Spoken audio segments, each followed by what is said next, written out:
What's up Paperboy, bienvenue pour cette nouvelle vidéo.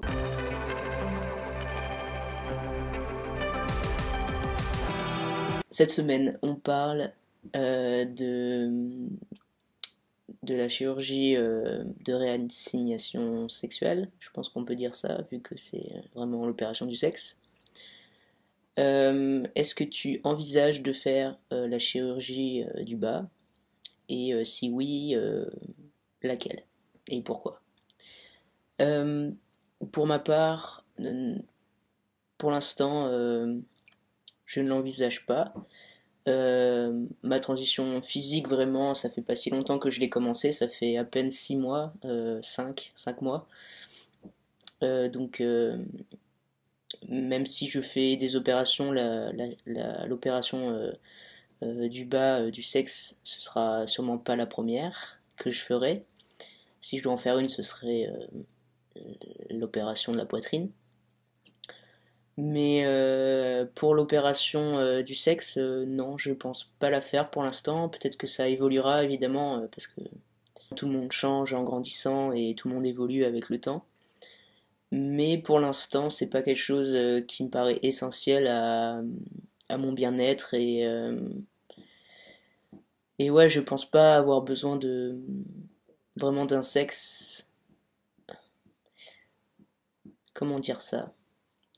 Je pense pas avoir besoin de cette opération qui est quand même assez lourde et assez dure, surtout psychologiquement, je pense. Je suis très très respectueux de tous les gens qui la font parce que mentalement, ça doit être vraiment une sacrée épreuve à passer. Et je pense qu'il faut vraiment être très bien entouré et avoir tous ses proches autour de soi, autant pour vraiment la convalescence que pour le mental.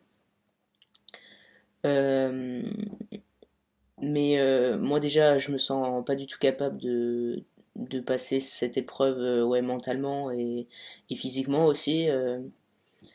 Et surtout, j'ai pas une dysphorie à tel point à ce niveau-là jusqu'à faire une chirurgie.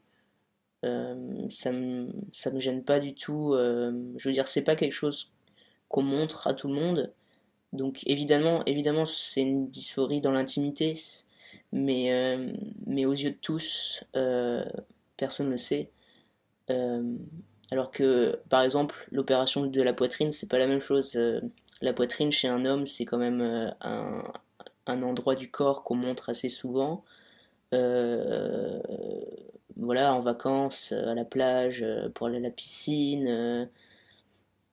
C'est voilà, c'est quelque chose qui revient quand même assez dans le quotidien. Et par contre, le bas, pour moi, ça n'a pas trop d'importance. Donc voilà, je vais pas beaucoup aider ceux qui voudraient la faire ou qui envisagent d'y réfléchir parce que moi-même je me suis pas informé à fond sur ce sujet puisque je suis pas intéressé pour la faire.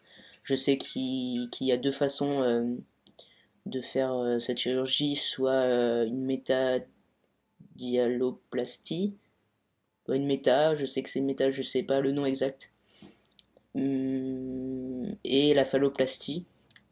Donc la méta c'est vraiment une construction à partir de, comment dire, c'est vraiment faire en fonction de ce que vous avez déjà. Donc on part du diclit, il me semble, euh, pour faire un mini pénis. Donc c'est en fonction du diclit que vous aurez et qui aura grandi avec les hormones, que vous aurez un pénis d'une taille assez petite quand même, mais vous aurez un pénis qui viendra vraiment de ce que vous avez déjà à la base.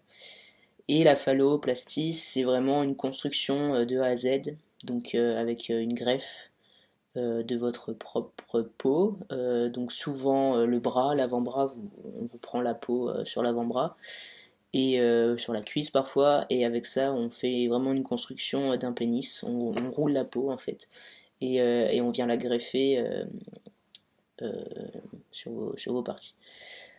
Et la phalloplastie, c'est d'autant plus lourd qu'il y a plusieurs opérations. Il y a une première opération, je crois, d'abord de greffe, donc, et ensuite il y a une ou deux autres, je suis pas sûr.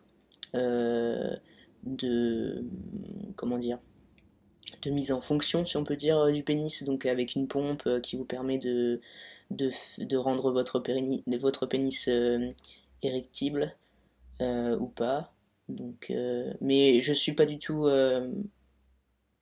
la bonne personne à demander. J'espère, je suis sûr que bah, Cody va bientôt avoir son opération, donc forcément il en parlera beaucoup mieux que moi. Je vous invite à aller voir sa vidéo.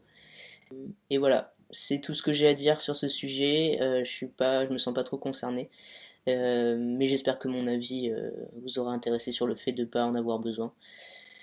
Je vous souhaite une très bonne semaine et je vous dis à mercredi prochain.